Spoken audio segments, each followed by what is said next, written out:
Hello everyone, it's Mari here for Honeybee Stamps. I'm going to be making this card for you today using some really fun products from Honeybee, including the Happy Halloween stamp and coordinating die set. This is a large die set that includes that really fun spider web, some really great sentiments, and a few other little images there.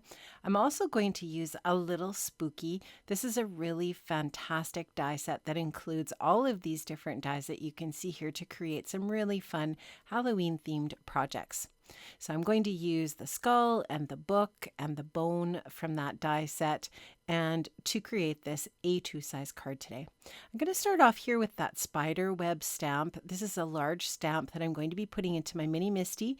I'm going to stamp that onto some white cardstock for the front of my card. I've used some slow drying black ink and I'm going to put some clear embossing powder over top of that black ink. I'm going to just make sure that that's all spread out really well over top of all of that stamping. And then I'm going to just go ahead and take my heat tool and melt that embossing powder.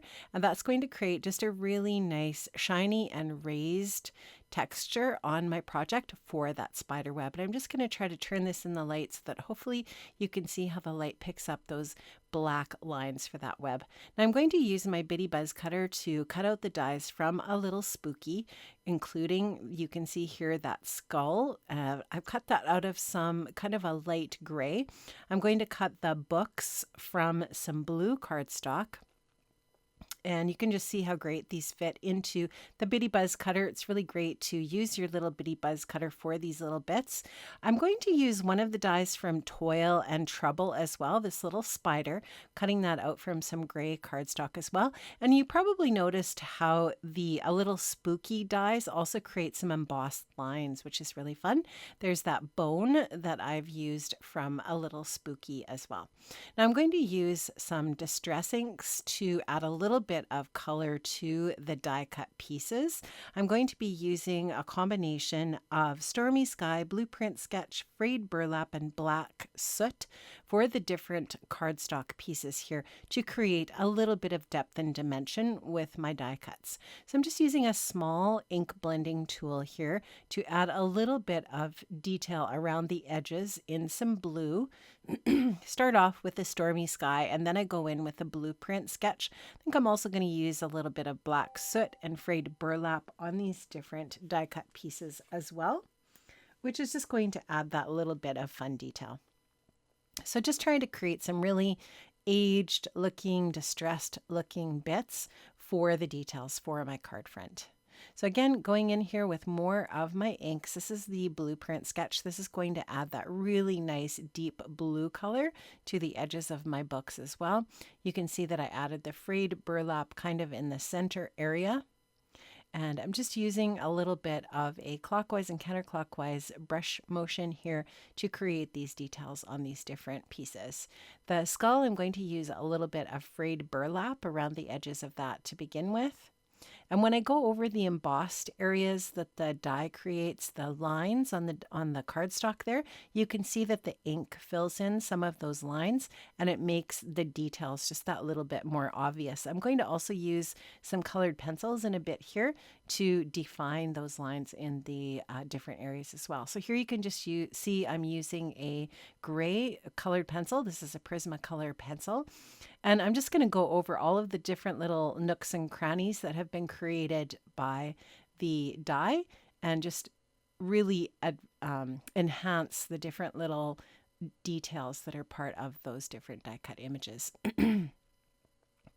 And I actually go in with the gray pencil off camera just to color in a little bit more of the eye area of that skull also.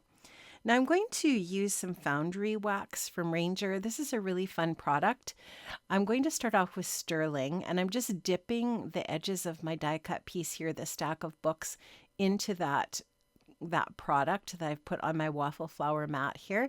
I heat it up and it puffs up and really becomes solid. It solidifies it when you heat it. I'm also using the Mind finder wax as well, or foundry wax as well, to create a little bit of detail on my books. So just really trying to add that little bit of extra detail to these die cuts just to make them look a little more interesting. I love using the different mixed media products that I have in my stash to just add details to these little bits.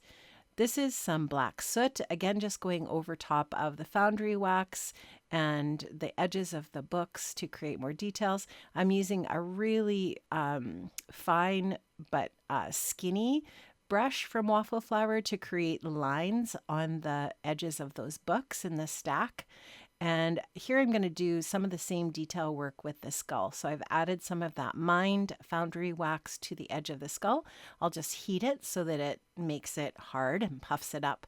And again, I'll go over that with some distress ink as well. Here I think I may be using some frayed burlap and some black soot on that skull as well. I'm going to use my Honeybee Stamps Intense Black ink to stamp out the sentiment Happy Halloween from the Happy Halloween stamp set, and I'm using the coordinating die to die cut that out. So I've stamped that onto some white cardstock, and I want to add some detail to the edges of that with the same blue ink that I've used for previously. This is Stormy Sky here that I'm using, just going in with that blending brush and adding that to the edges of this die cut piece just to create that little bit of extra detail. You could also use black cardstock and stamp the sentiment in white. You could even do some white heat embossing on black. I could have also heat embossed this with the clear embossing powder over top of the black. I didn't do that for this particular project, but it would also add a little bit more dimension, texture, and shine as well. Now I'm taking this card panel for the front of my card here with the spider web, and I'm adding a little bit of that blue detail again here to the edges of this just to create a little more dimension and interest to this piece. This is just a Stormy Sky Distress ink again. I'm using a smaller brush here, a brush from my stash that already had the blue ink in it. And just going to go ahead and add that onto the edges. You can see how that just really draws your eye into the center of the card, adding that really pretty blue detail. Now I've stamped out some of the Stormy Sky and Black Soot Distress inks onto my Waffle Flower mat. I've added some water to them, and I'm just picking that ink up and splattering my card front panel here to just create a little bit more distressing and detail with this card front. Really love the splatter. I think it just adds that little bit of extra detail, depth, and dimension to the project. So a little bit of black as well, just a tiny little splatter. I don't add any really big amounts here, just a small fine little bit of splatter to add that detail. I'll show you up close what that looks like. Really like how that looks. Now I'm taking my Honeybee ink, glue, my Honeybee glue bottle here, just to go ahead and add some adhesive to the back of that card front, and I'll just go ahead and adhere that onto my card base. This is a top folding white A2 size card base here. You can see the card front leaves that little bit of white margin. I'm adding the sentiment on with some foam adhesive here just to give it a little bit of a bump up and some dimension.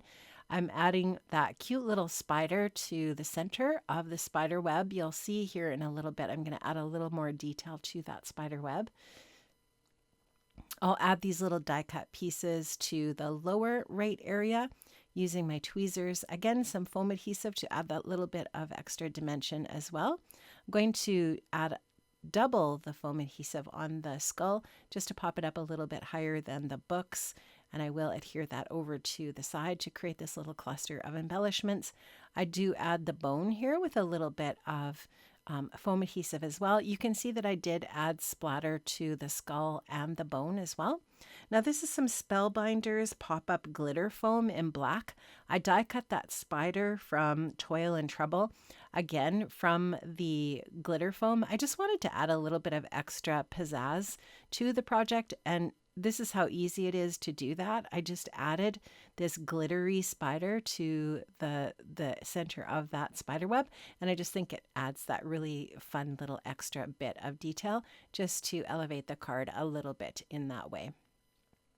So I'm not sure if you can really see it well on camera, but that Pop-up foam from Spellbinders just adds the perfect little sparkle and shine to that spider, really draws your attention to the sentiment. I really think that's super, super fun. Now I wanted to add just a little bit of extra glitter to my project as well. I'm going to take a little bit of black stickles and add just some little dots here and there to the books, and that's just going to bring a little bit of black sparkle and shine to that area of the project as well. And as I said, I did add a little more coloring to the skull off camera to the eye area. You'll be able to see that in the still shot of the project here in this next frame.